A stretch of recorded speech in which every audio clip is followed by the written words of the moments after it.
حضور علیہ الصلوۃ والسلام کا ہم حضور علیہ الصلوۃ والسلام کے ساتھ تمام زندگی جو گزاری تو اس طریقے سے گزاری، آپ نے دین کے اعتبار سے بھی اور گھریلو اعتبار سے بھی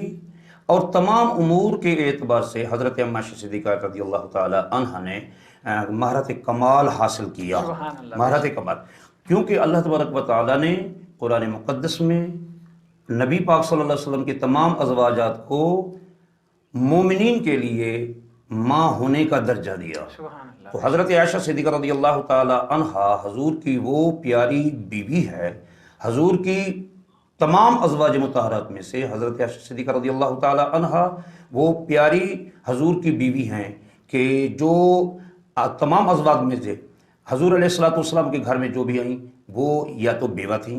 یا مطلقہ تھیں، لیکن حضرت اما عائشہ صدیقہ رضی اللہ تعالی عنہا وہ تھیں جو حضور علیہ الصلوۃ والسلام کے نکاح میں آئیں تو آپ کماری تھیں، جس کی بنا پر حضور علیہ الصلوۃ والسلام کو حضرت اما عائشہ صدیقہ رضی اللہ تعالی عنہا کے ساتھ بہت محبت تھی، حتیٰ کہ وہ حدیث جو بخاری مسلم میں ہے کہ حضرت اما عائشہ صدیقہ رضی اللہ تعالی عنہا فرماتی ہیں کہ حضور علیہ الصلوۃ والسلام کی آخری ایام جس میں حضور علیہ الصلوۃ والسلام نے فرمایا تھا مرو ابا بکر فلیصلی، کہ ابو بکر کو کہیے کہ وہ میرے صحابہ کو نماز پڑھائے، تو اس وقت بھی نبی پاک صلی اللہ علیہ وسلم حضرت اما عائشہ صدیقہ رضی اللہ تعالی عنہا کے حجرے میں تھے، اور حضور کیا جب وصال مبارک ہوا تو وہ بھی حضرت اما عائشہ صدیقہ رضی اللہ تعالی عنہا کے سینہ اقدس پر ہوا۔ اما عائشہ صدیقہ رضی اللہ تعالی عنہ فرماتی ہیں نبی پاک صلی اللہ علیہ وسلم کا جب وصال مبارک ہوا تھا تو حضور علیہ الصلوۃ والسلام کا سر مبارک میرے سینے پر تھا،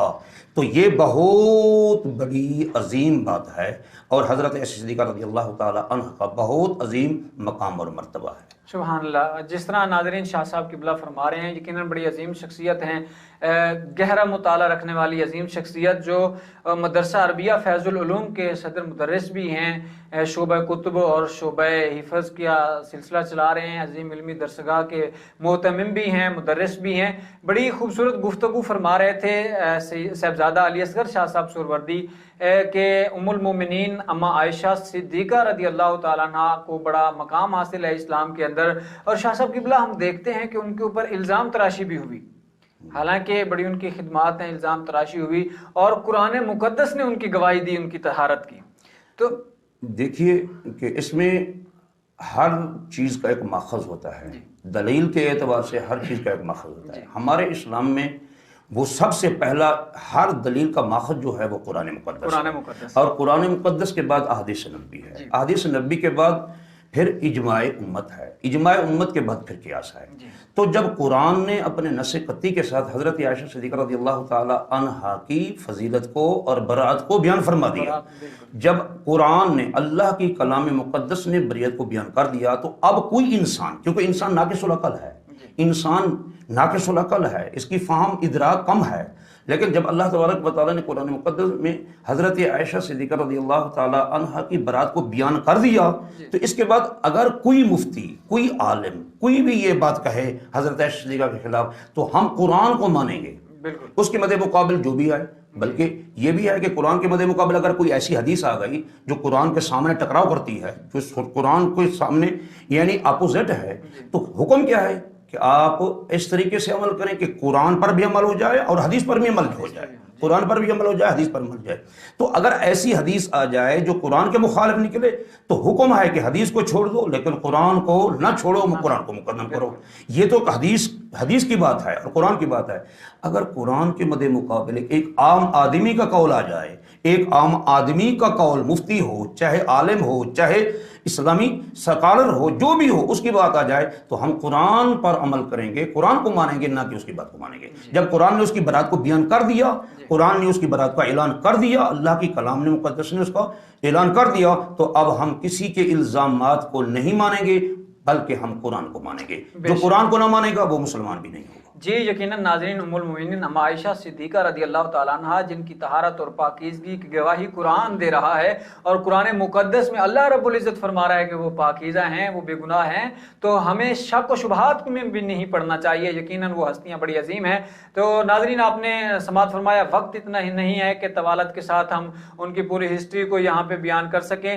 مگر شاہ صاحب قبلہ اختصار کے ساتھ، چونکہ ہماری خواتین جو ہے وہ بھی اسلام میں زندگی بسر کر رہی ہیں، مگر ہم دیکھتے ہیں کہ آج کل کی ہماری جو خواتین ہیں ان میں وہ اسلام کی روح نہیں ہے جو ہونی چاہیے تھی. ام المومنین کی زندگی کو آپ نے یقیناً بڑا اچھی طرح سے پڑھا ہوگا, تو ان کی زندگی کو دیکھتے ہوئے ہماری خواتین کے لیے, ماؤں بہنوں, بیٹیوں کے لیے آپ کیا درس دیں گے کہ ان کو زندگی کیسے گزارنی چاہیے؟ دیکھیے حضرت عائشہ صدیقہ رضی اللہ تعالی عنہا نے کیونکہ نبی پاک صلی اللہ علیہ وسلم کی تمام زندگی میں ہر امور کو دیکھا, گھر میں بھی دیکھا اور سفر میں بھی دیکھا,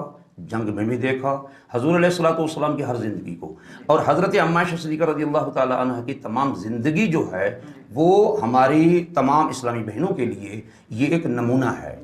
یہ ایک نمونہ ہے کہ حضرت عائشہ صدیقہ رضی اللہ تعالی عنہ کا کوئی فعل, کوئی امر, کوئی قول حضور علیہ الصلوۃ والسلام کی فرمان اور حضور کی شریعت کے خلاف نہیں ہوتا تھا. آپ کا کپڑا اوڑھنا, آپ کا چلنا, آپ کا بیٹھنا, آپ کا نماز پڑھنا, آپ کا عبادت کرنا, آپ کا جتنی بھی معمولات ہیں وہ شریعت کے دائرے میں ہوتے تھے. حضور سے کے ساتھ گفتگو کرنا وہ بھی اسلام کے دائرے میں ہوتے تھے. حضور علیہ الصلوۃ والسلام کے ساتھ جو بھی آپ گفتگو کرتی تھے وہ بھی اسلام کے دائرے میں. تو حضرت عائشہ صدیقہ رضی اللہ تعالی عنہا کے تمام یعنی امور پر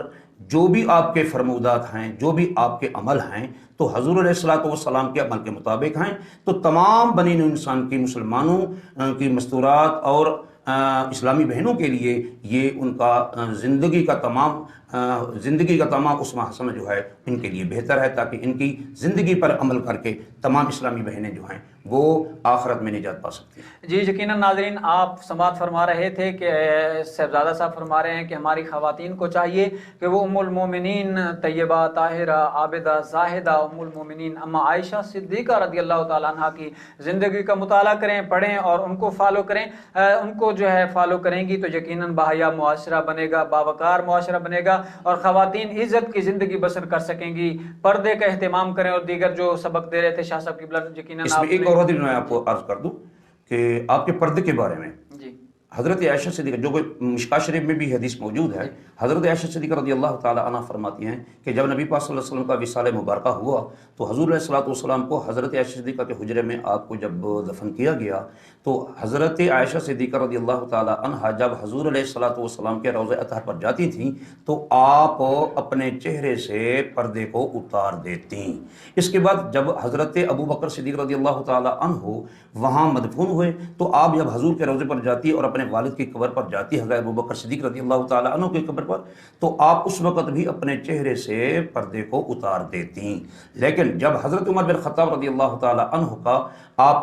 کا وصال شہادت مبارک ہوئی تو آپ کو جب حضور کے پہلو میں دفن کیا گیا تو جب حضرت ام عائشہ صدیقہ رضی اللہ تعالی عنہا اندر جاتی تھیں تو آپ اپنے چہرے پر پردہ ڈال دیتیں. تو سوال کیا گیا کہ آپ کیوں اس وقت آپ اپنے چہرے پر پردہ ڈالتی ہیں؟ تو آپ نے فرمایا پہلے میرا خامن تھا, میرے نبی تھے, میرے رسول تھے, میرا خامن تھا, اس سے پردہ نہیں شران, اور اس کے بعد میرے والد گرامی حضرت ابو بکر صدیق میرے والد گرامی تھے تو اس سے بھی پردہ نہیں. لیکن جب عمر بن خطاب رضی اللہ تعالیٰ عنہ یہاں پر مدفون ہوئے حضور کے پہلو میں, حضور کے بغلوں میں, تو اب میں جب آتی ہوں تو مجھے اس صاحب مزار سے حیا آتی ہے. ہماری اسلامی بہنیں اب اس پر دیکھیں کہ حضرت عائشہ صدیقہ رضی اللہ تعالی عنہا ایک صاحب مزار سے, جبکہ عمر بن خطاب رضی اللہ تعالی عنہ کی وہ شخصیت ہے جو حضور کے صحابی ہیں, حضور کے مانگے ہوئے صحابی ہیں, حضور نے مانگا. تو اب حضرت عائشہ صدیقہ رضی اللہ تعالی عنہا جب ان کی مزار مبارک میں جاتی ہیں تو اپنے چہرے پر پردہ کر لیتی ہیں. تو ہماری اسلامی بہنیں جو آج کل کا جو دستور چل رہا ہے, آج کل کا جو معمول چل رہا ہے بازاروں میں اور شاپنگ ہال میں وہاں, لیکن یاد رکھو جب حضرت عائشہ صدیقہ رضی اللہ تعالی عنہا حضور کے روضے پر جاتے ہوئے, عمر بن خطاب رضی اللہ تعالیٰ عنہ کی مزار مبارک پر جاتے ہوئے پردہ کر رہی ہیں, تو آج کل کی ہماری اسلامی بہنوں کے لیے بھی یہ عمل ان کے لیے اسوہ حسنہ ہے کہ ان کے عمل پر آپ عمل کریں. جی یقیناً شاہ صاحب, اور یہاں سے یہ بات بھی آپ نے جو روایت بیان فرمائی سے کافی ساری چیزیں ملتی ہیں. ایک تو کہ مزارات پہ جانا بھی, دوسری چیز ہماری خواتین کے لیے یہ بہت اہم بات یہ ہے کہ آج کل کے دور میں بازاروں میں, سینما گھروں میں, تو جیسے کیسے درباروں پہ بھی عورتیں ہماری جاتی ہیں تو بے پردہ جاتی ہیں, حالانکہ اس طریقے سے جانے کو کوئی اجازت نہیں. اس حوالے سے ہماری عورتوں کو جو ہے چہ کے مزارات پر جائیں، چہ کے قبرستان میں جائیں، بے پردہ جانے کی اجازت نہیں ہے، بے پردہ جانے کی اجازت نہیں ہے۔ اور اختلاط مرد و زن کے حوالے سے بھی خیال رکھنا ہوگا، جو درباروں کے سجادگان ہیں یا علماء کرام ہیں، تو ان کو یہ چیز یہ پہلو بھی اجاگر کرنا چاہیے کہ ہماری خواتین کو اختلاط مرد و زن کا جو ہے خیال رکھنا چاہیے، بچنا چاہیے اس سے۔ تو جی یقیناً یہ بڑا طویل ٹاپک ہے، ڈسکس کرتے رہیں تو دن اور راتیں بیت جائیں، مگر آگے چلتے ہیں۔ ہمارے ساتھ علامہ محمد بلال صاحب خیر المعاد سے فارغ التحصیل ہیں، بہادر پور سے خطیب ہیں، ہمارے ساتھ موجود ہیں۔ علامہ صاحب، ہم آپ سے چند سوالات کریں گے غزوہ بدر کے حوالے سے۔ غزوہ بدر اسلام کے اندر بڑی اہمیت رکھتا ہے، اور اس کے بعد اسلام کو بڑی تقویت ملی ہے۔ تھوڑی سی مسلمانوں کی تعداد، کفار کی اتنی کثیر تعداد تھی، اور اللہ رب العزت کی نصرت نازل ہو رہی ہے۔ تو آپ اس کو کیسے دیکھتے ہیں؟ غزوہ بدر کب ہوا اور کیوں ہوا، اس حوالے سے آپ بتائیں گے۔ بسم اللہ الرحمن الرحیم، الصلاۃ والسلام علیک یا سیدی یا رسول اللہ وعلی آلک و اصحابک یا سیدی یا خاتم النبیین۔ میرے انتہائی محترم حاضرین و ناظرین، یہ رمضان المبارک کا مقدس مہینہ جس میں رحمت کے دروازے کھل جاتے ہیں، سبحان اللہ، آسمانوں کے دروازے کھل جاتے ہیں، شیاطین کو جکڑ دیا جاتا ہے، جہنم کے دروازے بند کر دیے جاتے ہیں۔ اس مہینے کو میرے کریم آقا صلی اللہ تعالی علیہ وآلہ وسلم نے مبارک فرمایا۔ سبحان اللہ۔ اس ماہ مقدس کی 17 تاریخ کو ہجرت کے دوسرے سال بدر کے مقام پر، جو مدینہ منورہ سے تقریباً 80 میل کے فاصلے پر ایک علاقے کا نام ہے، وہاں پر یہ بدر کا علاقہ ہے۔ تو اس جگہ پر یہ حق و باطل کا پہلا عظیم معرکہ ہوا، جس میں اللہ رب العزت نے مسلمانوں کو کامیابی عطا فرمائی اور کفار کو ذلت و رسوائی کا سامنا کرنا پڑا۔ اللہ رب العزت نے، اور اس کا پس منظر، اس کا سبب کیا ہے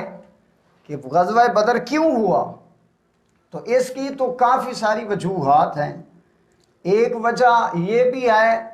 کہ کفار کا جو نظام ہے وہ سارا تجارت پہ چلتا تھا،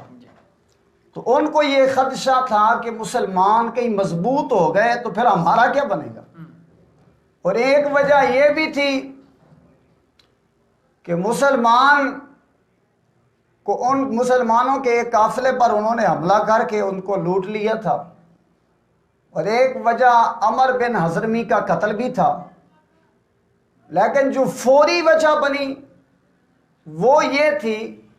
کہ ابو سفیان کا جو قافلہ تھا، تجارتی قافلہ، جو ملک شام سے مکہ کی طرف آ رہا تھا، 30 یا 40 اس کے محافظ تھے۔ جب حضور نبی کریم رؤوف الرحیم صلی اللہ تعالی علیہ وسلم کو خبر ہوئی تو حضور علیہ السلام 12 رمضان المبارک کو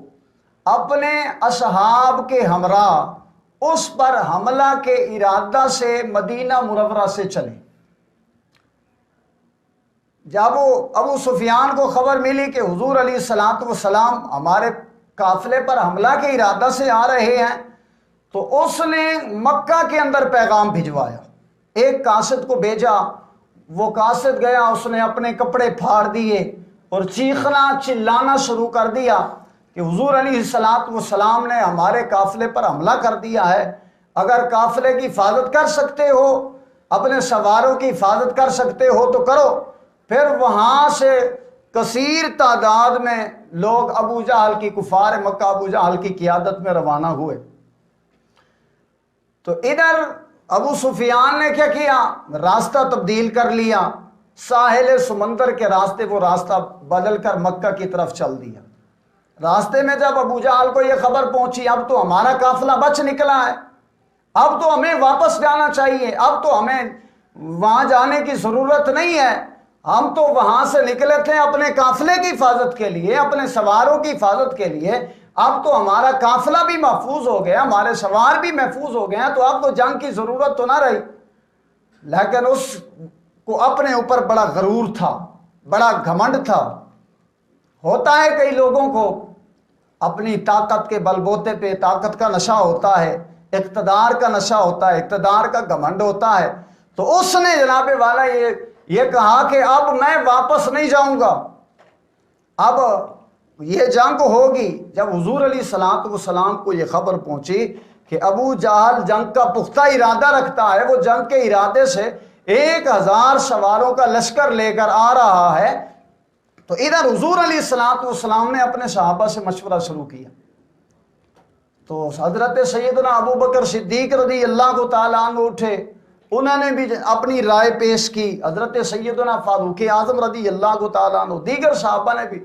حضرت سعد بن معاذ کھڑے ہوئے رضی اللہ تعالیٰ عنہ۔ تو انہوں نے کہا کہ حضور آپ اگر حکم ارشاد فرمائیں تو ہم سمندر میں کود پڑے۔ اور حضرت مقداد کھڑے ہوئے، انہوں نے فرمایا، عرض کی حضور آپ اگر ہمیں حکم ارشاد فرمائیں تو ہم آپ کو یہ نہیں کہیں گے کہ موسیٰ علیہ السلام کی قوم نے جس طرح حضرت جناب موسیٰ سے کہا تھا، ہم اس طرح نہیں کہیں گے کہ آپ لڑیں اور آپ کا رب جا کر لڑے، بلکہ ہم آپ کے آگے سے بھی لڑیں گے، آپ کے پیچھے سے بھی لڑیں گے، آپ کے دائیں سے بھی لڑیں گے، بائیں سے بھی لڑیں گے، آگے سے بھی آپ کی حفاظت کریں گے، پیچھے سے بھی آپ کی عزت کا تحفظ کریں گے، دائیں سے بھی آپ کی عزت کا تحفظ کریں گے، بائیں سے بھی آپ کا عزت کا تحفظ کریں گے، اور اپنی جانیں قربان کر دیں گے، دین پر آنچ نہیں آنے دیں گے، آپ کی عزت پر آنچ نہیں آنے۔ واہ جی واہ علامہ صاحب، ماشاءاللہ بڑی اچھی گفتگو، کمال۔ صحابہ کرام رضوان اللہ علیہم اجمعین نے حضور علیہ السلام کے ساتھ جس طرح وفا کی، آج امت مسلمہ کے لیے بہت بڑا سبق ہے، اور یہ ٹاپک یقیناً اس لیے اہمیت کا حامل ہے کہ جب حضور علیہ السلام کی عزت اور ناموس پہ حملے ہو رہے ہیں اور مسلمان اپنے کاروبار کو اہمیت دے رہے ہیں، تو میں سمجھتا ہوں شاہ صاحب قبلہ کہ رمضان المبارک کا مہینہ، صحابہ روزے کے ساتھ، ٹھیک ہے، گھر بار چھوڑ رہے ہیں، فصلیں پکی ہیں، کھجوریں پکی ہیں، وہاں سارا کچھ چھوڑ کے صحابہ جا رہے ہیں حضور کے دین کی خاطر، دین کے علم کو بلند کرنے کی خاطر، حضور کی عزت و ناموس کی خاطر۔ تو کتنا بڑا درس ہمیں ملتا ہے امت کو، ہمیں کیا کرنا چاہیے اور ہم کر کیا رہے ہیں، صحابہ کرام کی زندگیوں سے ہمیں پتہ چلتا ہے۔ مزید کیا فرمائیں گے علامہ صاحب اس حوالے سے؟ آج ہم اگر ہمارے سر میں درد ہو جائے تو ہم بہانہ بنا لیتے ہیں کہ آپ جی دین کے لیے ہمارے پاس فرصت نہیں ہے۔ پیٹ میں تھوڑی سی درد ہو گئی تو ہم نے ختم نبوت سے جناب راہ فرار اختیار کر لی۔ تھوڑا سا جناب ہمارا مسئلہ بنا یا ہمارے کسی بچے کی شادی ہونا تھی تو پھر ہم نے کہا ہمارے پاس دین کے لیے ٹائم نہیں ہے، یا ہمارا بچہ بیمار تھا تو ہم نے کہا ہمارے پاس دین کے لیے ٹائم نہیں ہے۔ لیکن نبی پاک صلی اللہ تعالی علیہ وآلہ وسلم جس وقت مدینہ منورہ سے بدر کی طرف روانہ ہوئے تو حضور صلی اللہ تعالی علیہ وسلم کی صاحبزادی حضرت رقیہ رضی اللہ تعالی عنہا سخت علیل تھی اور علالت کی زندگی گزار رہی تھی۔ اس وجہ سے حضرت عثمان غنی رضی اللہ تعالی عنہ بھی میدان بدر میں شریک نہیں ہو سکے، لیکن وہ حضور علیہ السلام نے پھر بعد میں اعزازی طور پر حضرت عثمان رضی اللہ تعالی عنہ کو بدر میں شمار بھی فرمایا ہے، اور بدر والوں کا جو حصہ تھا مال غنیمت میں سے وہ بھی عطا فرمایا ہے۔ حضور صلی اللہ تعالی علیہ وسلم اپنی صاحبزادی کو سخت علالت کی حالت میں چھوڑ کر حضور دین کی سر بلندی کی خاطر بدر میں تشریف لے جائیں، اور آج ہمارے لیے ہمیں یہ سوچنا چاہیے ہم دین کے لیے کیا کر رہے ہیں اور ہمیں کیا کرنا۔ کل قیامت کے دن قبر میں حشر میں میرے کریم آقا صلی اللہ تعالی علیہ وآلہ وسلم نے ہم سے یہ سوال پوچھ لیا کہ میں نے تو غزوہ بدر میں بھی شرکت کی، تمام غزوات میں شرکت کی، اور ایسے موقع پہ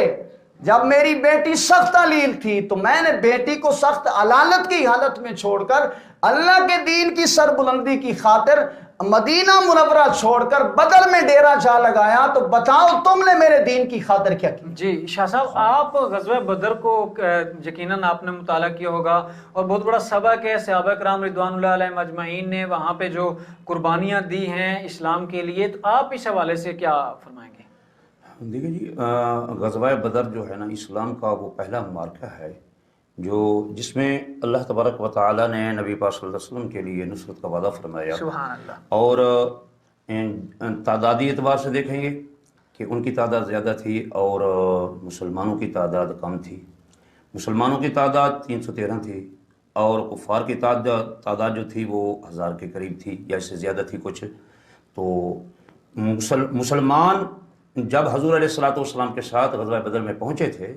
تو اس وقت دیکھا جائے تو ان کے پاس نہ تو آلات تھے، صرف 2 گھوڑے تھے اور چند تلواریں تھیں، ان کے پاس ساز و سامان بھی نہیں تھا، لیکن کافروں کے پاس تمام ساز و سامان بھی تھا، گھوڑے بھی تھے، سواریاں بھی تھیں، تلواریں بھی تھیں، ڈھالیں بھی تھیں، نیزے بھی تھے، زرے بھی تھیں اور سب کچھ تھا۔ لیکن اس کے باوجود وہ ایمانی جذبہ جو تھا صحابہ کرام میں، حضور پر قربان ہونے کا جو جذبہ تھا، اس جذبے نے غزوہ بدر کے اہم مارکے کو فتح و نصرت کے ساتھ اللہ تعالیٰ نے تبدیل کر دیا۔ اور دوسری بات یہ بھی تھی، اللہ تبارک و تعالیٰ یہ دکھانا چاہتا تھا کہ اے میرے محبوب کے غلاموں، یہ یاد رکھنا، کیونکہ غزوہ احد میں صحابہ کرام کی تعداد زیادہ تھی، صحابہ نے کہا، اپنے دل میں سوچا کہ اب ہم غالب ہو جائیں گے، لیکن غزوہ بدر میں مسلمان کی تعداد کم تھی۔ تو یہاں پر اللہ تبارک و تعالیٰ نے دکھلا دیا کہ اے مسلمانوں، جب تمہارے پاس تعداد کے اعتبار سے کم ہو لیکن تمہارا توکل اللہ کی ذات پر ہو، وَمَن يَتَوَكَّلْ عَلَى اللَّهِ فَهُوَ حَسْبُهُ، جو اللہ پر بھروسہ کرتا ہے اللہ اس کو کافی ہے۔ اور کم من فئۃ قلیلۃ غلبت فئۃ کثیرۃ باذن اللہ، اللہ قرآن مقدس میں فرماتا ہے قلیل جماعتیں، تھوڑی سی جماعتیں، مختصر جماعتیں ہیں، وہ اللہ کی اجازت سے کثیر جماعتوں پر غالب ہو جاتی ہیں، جس طریقے سے غزوہ بدر میں ہوا، 313 کی تعداد، وہاں 1000 کی تعداد۔ اب دیکھا جائے ان کا موازنہ، اس کا مقابلہ تو نہیں ہو سکتا کہ وہاں زیادہ ہیں، ان کے پاس ساز و سامان بھی مکمل ہے، یہاں تھوڑے ہیں لیکن ان کے پاس ساز و سامان بھی مکمل نہیں، لیکن اللہ تبارک و تعالیٰ نے جو فتح و نصرت عطا فرمائی اور دین کا سکہ اور دین کا جو ڈھاک بٹھانی تھی کفار پر، تو اللہ تعالیٰ نے بہت ایسے طریقے سے بٹھائی کہ پوری دنیا میں یہ معلوم ہوا کہ مسلمانوں کے پاس جب ایمانی جذبہ ہوتا ہے تو وہ کثرت تعداد کا اعتبار نہیں کرتے، کثرت تعداد یا کثرت مال کا اعتبار نہیں کرتے، بلکہ وہ اللہ تعالیٰ کی ذات پر بھروسہ کرتے ہوئے جب وہ یہ مقابلہ کرتے ہیں تو اللہ تعالیٰ ان کو فتح و نصرت عطا فرماتا ہے۔ جی یقیناً ناظرین، آپ نے سراسل گفتگو سماعت فرمائی۔ شاہ صاحب قبلہ جس طرح فرما رہے تھے کہ وہ پہلا غزوہ تھا جس میں اللہ رب العزت نے حضور علیہ الصلوۃ والسلام سے فتح و نصرت کا وعدہ فرمایا اور یقیناً وہاں فرشتوں کا نزول ہوا۔ ہم آج دیکھتے ہیں ہم بھی امت مسلمہ ہیں، ہم بھی نبی پاک صاحب الاولیاء صلی اللہ علیہ وآلہ وسلم کا کلمہ پڑھتے ہیں، مگر کشمیر ہمارا لٹ رہا ہے، فلسطین ہمارا لٹ رہا ہے، بیت المقدس چھن رہا ہے، مگر ہمارے اوپر نصرت اور اس طرح مدد کیوں نہیں، فرشتے کیوں نہیں آتے ہیں ہماری مدد کرنے کے لیے؟ تو میں سمجھتا ہوں کہ یہی جواب ملتا ہے کہ فضائے بدر پیدا کر، فرشتے تیری نصرت کو اتر سکتے ہیں اب بھی قطار در قطار۔ ہاں ناظرین، سب سے پہلے ہمیں بدر کی فضا جو ہے وہ قائم کرنا پڑے گی، وہ فضا بنانا پڑے گی، اتنا جذبہ ہمیں پیدا کرنا پڑے گا، اسلام کے ساتھ محبت کرنی پڑے گی، گھر بار مال و جائیداد جو ہے وہ دین کے اوپر قربان کرنے کا جب جذبہ ہوتا ہے لیکن غزوہ بدر تو اس وقت حضور علیہ الصلوۃ والسلام کے سن 2 ہجری میں ہوا تھا، وہ تو اس وقت کا صحابہ، اب لوگ کہتے ہیں وہ تو صحابہ کا دور تھا، ہم کہاں، لیکن دیکھیے محمد بن قاسم کو دیکھیے، صلاح الدین ایوبی کی دیکھیے، محمد بن قاسم کیا وہ لشکر لے کر آیا تھا؟ نہیں، وہ تو ایک بڑھیا کی ایک فریاد پر اٹھا تھا جس نے پورے ایشیا کو فتح کر لیا۔ محمد بن قاسم، صلاح الدین ایوبی، یہ بھی دیکھیے، یہ ہمارے قریب کے واقع ہیں، چند سالوں کے یعنی صدیوں کے واقع ہیں، قریبی صدیوں کے واقع ہیں۔ تو معلوم ہوا کہ جب اللہ تعالیٰ کی ذات پر انسان کو توکل ہو، اللہ تعالیٰ کی ذات پر انسان کو بھروسہ ہو، تو پھر یہ انسان فتح و نصرت حاصل کر سکتا ہے۔ لیکن ہمارا معاملہ کیا ہے؟ ہمارا معاملہ یہ ہے کہ ہمارا اللہ اور اس کی ذات پر وہ توکل باقی نہیں رہا، ہمارا اللہ اور اس کی ذات کے پر ہم دیکھیے کہ رزق کے معاملے میں ہم رزق کے معاملے میں بہت پریشان ہیں، حالانکہ اللہ تعالیٰ فرماتا ہے کہ وَمَا مِن دَابَّةٍ فِي الْأَرْضِ إِلَّا عَلَى اللَّهِ رِزْقُهَا، زمین پر جو بھی چیز چلتی ہے اس کا رزق اللہ کے ذمہ ہے، تو ہمیں اللہ کی ذات پر توکل نہیں۔ ہم انسان کیا کہتے ہیں؟ ہمارے پاس رزق نہیں ہوگا، ہمارے پاس نہیں آئے گا، لیکن نہیں، انسان کو اللہ کی ذات پر توکل کرنا چاہیے، بھروسہ کرنا چاہیے۔ جب اللہ کی ذات پر بھروسہ کرے گا تو اللہ تعالیٰ اس کو رزق بھی دے گا۔ اسی طریقے سے اگر دینی معاملات میں جہاد کے اعتبار سے، دین کے الہ کلمۃ اللہ کے اعتبار سے، جب اللہ اس کے رسول کے فرمان پر انسان کما حق عمل کرے گا، ظاہر اور باطن ہم نے تو ظاہر تو اللہ اور اس کے رسول کے سامنے کوشش کی اپنے ظاہر کو لانے کی، ظاہر پر عمل کرنے کی، لیکن ہمارا باطن اس طریقے سے نہیں، ہمارا باطن اس طریقے سے نہیں، بات بنتی ہے باطن پر۔ اس لیے ایک اور حدیث کی طرف میں آپ کی اشارہ کرنا چاہتا ہوں کہ نبی پاک صلی اللہ علیہ وسلم نے فرمایا کہ ان اللہ لا ينظر الى صورکم و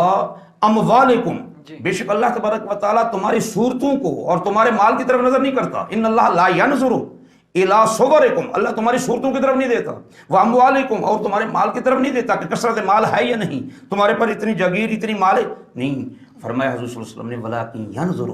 الى قلوبکم واعمالکم، اللہ تمہارے دل کو دیکھنا چاہتا ہے، تمہارے دل میں کیا ہے اور تمہارا عمل کیسا ہے۔ اب ہمارے دل میں وہ عمل نہیں رہا، ہمارا دل وہ نہیں رہا جو صحابہ کرام کا دل تھا،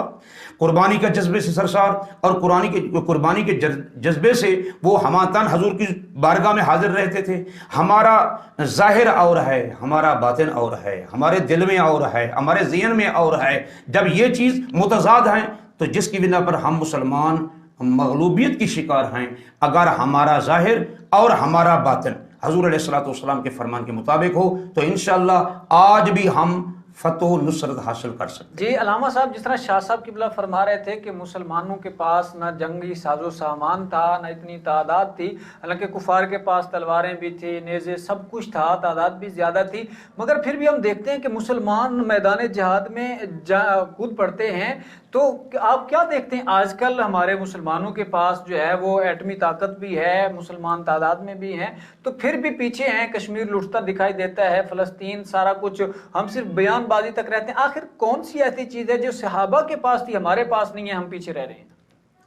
دیکھیں اللہ رب العزت قرآن کریم میں ارشاد فرماتا ہے یا ایھا الذین آمنوا ان تنصروا اللہ ینصرکم، میں اے ایمان والو تم اللہ کی مدد کرو، یعنی اللہ کے دین کی مدد کرو، اللہ رب العزت تمہاری مدد فرمائے گا۔ جب حضور علیہ السلام کے صحابہ اللہ کی دین کی مدد کے لیے میدان بدر کی طرف چل پڑے تو پھر اللہ رب العزت نے ان پر کس طرح انعامات کی بارش فرمائی۔ اللہ رب العزت قرآن میں فرماتا ہے اذ یغشیکم النعاس امنۃ منہ وینزل علیکم من السماء، تو اللہ رب العزت نے ان پر اونگ بھی طاری کر دی، حالانکہ جب دشمن سامنے کھڑا ہو اور 3 قسم کا ہتھیار لے کر وہ سامنے کھڑا ہو تو انسان کو اپنی جان کی پڑی ہوتی ہے، تو ایسے موقع پہ اونگ آ جانا یہ اللہ رب العزت کی نصرت کی دلیل تھی۔ جی یقیناً جس طرح علامہ صاحب فرما رہے ہیں، اس کا مطلب یہ ہے کہ کشمیر کی طرف بڑھنا پڑے گا تو تبھی کشمیر جی مدد تب آئے گی جب ہم میدان میں اتریں گے۔ حضور صلی اللہ تعالیٰ علیہ وسلم کے صحابہ جب بدر میں پہنچے تو اللہ رب العزت کی طرف سے نصرت بعد میں آئی، تو پہلے میدان میں کودنا پڑتا ہے، مدد تب آتی ہے۔ گھر بیٹھے بیٹھے اللہ رب العزت کی طرف سے مدد و نصرت نہیں آتی، تو پھر وہاں اللہ رب العزت نے ان پر اونگ بھی طاری کر دی۔ تو کفار چونکہ پہلے پہنچ چکے تھے، وہاں جو کنواں تھا انہوں نے اس پر پہلے ڈیرہ جما لیا تھا، تو اب پانی کا پرابلم ہو رہا تھا، تو اللہ رب العزت نے اپنے فضل و کرم سے آسمان سے ان پر پانی برسا دیا، انہوں نے پیا بھی، وضو بھی کیا، وضو تجدید فرمایا، غسل فرمایا، تو اللہ رب العزت نے یہ اہتمام اپنے فضل و کرم سے کر دیا، اور اللہ رب العزت نے ان کے دلوں کو مزید مضبوط کر دیا۔ جی اور اللہ رب جی ناظرین، جس طرح علامہ صاحب فرما رہے ہیں کہ میدان میں اتریں گے تو پھر اللہ کی مدد آئے گی۔ یقیناً مسلمانوں کو آج ایک جذبے اور لیکن اس میں ایک اور مدد بھی تھی، وہ جو معوذ اور معاذ، وہ تو صحابی جن کی کم سنی تھی، وہ بچے تھے، تقریباً ایک کی عمر 9 سال یا 11 سال یا 11 سال 13 سال، مختلف روایتوں کی اعتبار سے۔ اب وہ معصوم بچے ہیں، لیکن جذبہ شہادت یا حضور کی غلامی کا جذبہ اتنی سرسار ہے، وہ اتنی ہیں اس میں، تو وہ بار بار یہی التجا کرتے ہیں کہ یا رسول اللہ ہم بھی جنگ کے لیے جانا چاہتے ہیں۔ المختصر جب جنگ میں پہنچے تو حضرت عبد الرحمن بن عوف رضی اللہ تعالیٰ عنہ فرماتے ہیں کہ نبی پاک صلی اللہ علیہ وسلم نے فرمایا اے عبد الرحمن، آپ ان 2 بچوں کو اپنے ساتھ رکھنا۔ میں نے معوذ اور معاذ کو اپنے ساتھ رکھا، تو وہ بار بار حضرت عبد الرحمن بن عوف سے پوچھتے تھے معوذ اور معاذ کہ چچا ہمیں بتلائیے کہ ایک ابو جہل ہے جو ہمارے نبی کو گالی نکالتا ہے،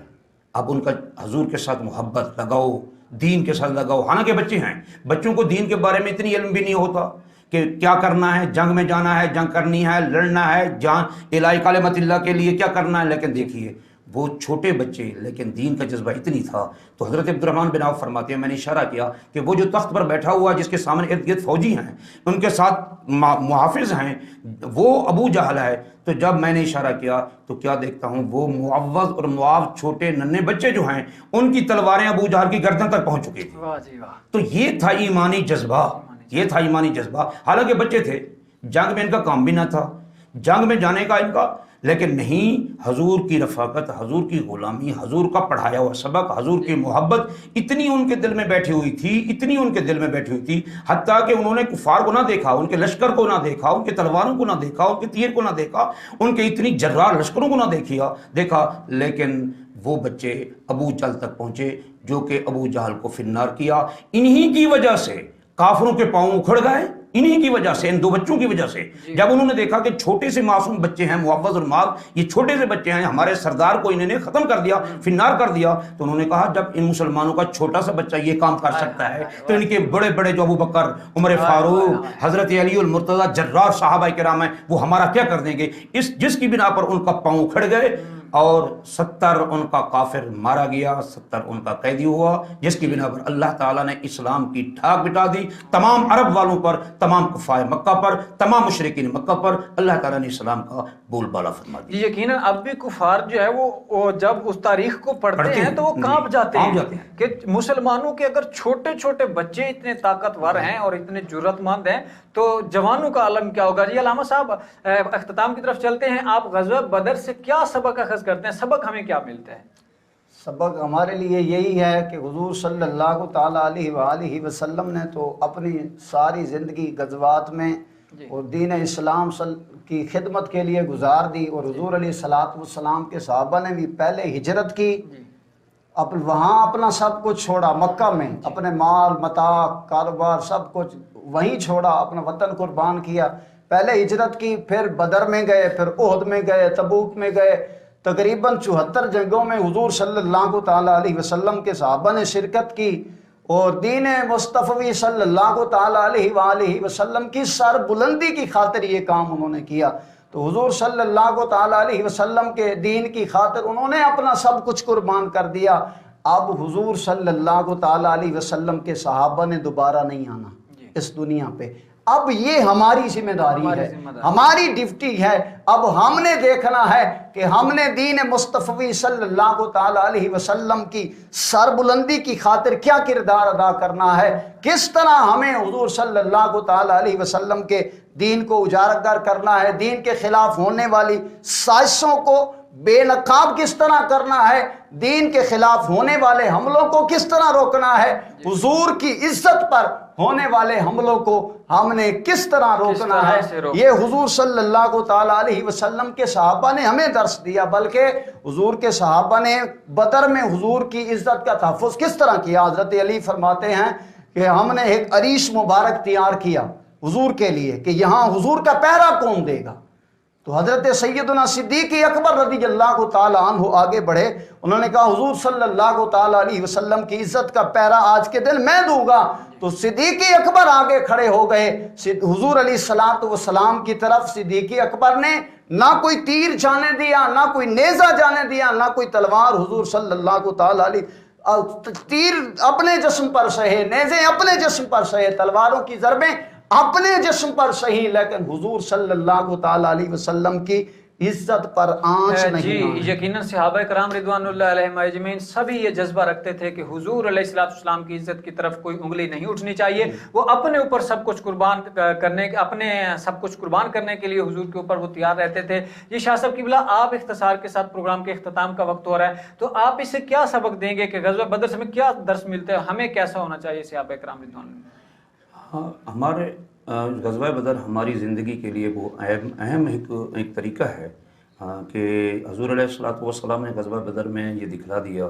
کہ آپ جب اسلام کے مخالف یا اسلام کے دشمن اسلام پر وہ وار کرنا چاہیں تو آپ ہر طریقے سے، مالی طریقے پر بھی، جانی طریقے پر بھی اور اولاد کے طریقے پر بھی، ہر طریقے سے آپ ان پر جان قربان کریں. جی شاہ صاحب قبلہ، ہمارے پاس ٹیبل پہ سوال موجود ہیں، ان میں سے چند ایک کروں گا، پروگرام کے اختتام کا وقت ہو جاتا ہے. ہماری ایک اسلامی بہن نے سوال بھیجا ہے کہ انہوں نے خواب میں دانت ٹوٹتے دیکھیں، اس کی تعبیر کیا ہوگی؟ ڈانٹ ٹوٹنے کی تعبیر تو یہ ہے، کیونکہ تعبیر رویہ جو ہوتی ہے نا، خواب کی تعبیر جو ہوتی ہے نا، تو ڈانٹ ٹوٹنے کی یہ ہے کہ یہ تکلیف کو کوئی علامت ہے، کیونکہ ڈانٹ ٹوٹ جانا اس میں خون بھی بہتا ہے، تو یہ ایک تکلیف کی علامت ہوتی ہے۔ آپ ایسا کریں، اس کے لیے کوئی صدقہ خیرات کر دیں، حسب توفیق، جتنی بھی توفیق ہو صدقہ خیرات کر دیں، اللہ تبارک و تعالیٰ اس خواب کو بہتر فرمائے گا۔ ایک اور اسی طرح خواب کی تعبیر کے لیے پوچھا گیا ہے کہ انہوں نے سانپ کو دیکھا ہے کہ ان کو جو ہے سانپ تکلیف دے رہا ہے، تو اس سے ہاں، موذی جانور جو بھی اس خواب میں دیکھا جاتا ہے، چاہے کہ وہ سانپ ہو یا شیر ہو یا بچھو ہو، تو یہ دشمن کی علامت ہوتی ہے کہ اگر وہ آپ کو ڈس جائے یا آپ پر حملہ کر جائے تو اس کی تعبیر یہ ہوتی ہے کہ وہ دشمن آپ پر کامیاب ہو جائے گا۔ تو اگر آپ اس پر کامیاب ہو جائیں یا اس کو مار دیں یا اس کو بھگا دیں تو اس کی علامت یہ ہوتی ہے کہ آپ ان پر کامیاب ہو جائیں گے۔ اگر وہ آپ کے قریب نہیں آتا، صرف دکھائی دیتا ہے، خواب میں یہ صرف دکھائی دیتا ہے، سانپ ہے، بچھو ہے، شیر ہے، تو اس سے یہ معلوم ہوتا ہے کہ آپ کے دشمن ہیں لیکن آپ تک پہنچ نہیں سکتے۔ جی ناظرین، آپ نے سیر حاصل گفتگو سماعت فرمائی پیر طریقت رہبر شریعت حضرت علامہ مولانا صاحبزادہ مخدوم پیر سید علی اصغر شاہ صاحب سہروردی کی زبانی، اور ان کے ساتھ موجود تھے حضرت علامہ مولانا محمد بلال صاحب۔ بہت ہی اچھی گفتگو اور بہت اچھا سبق ہمیں دے رہے تھے کہ غزوہ بدر سے ہمیں کیا سبق ملتا ہے، اور ام المومنین سیدہ کائنات سیدہ اما عائشہ صدیقہ رضی اللہ تعالیٰ عنہ کی طہارت سے، ان کی تطہیر سے ہمیں کیا سبق ملتا ہے۔ ہماری ماؤں بہنوں کے لیے اس سے بہت بڑا سبق شاہ صاحب قبلہ نے دیا، اور غزوہ بدر سے علامہ صاحب نے بہت اچھے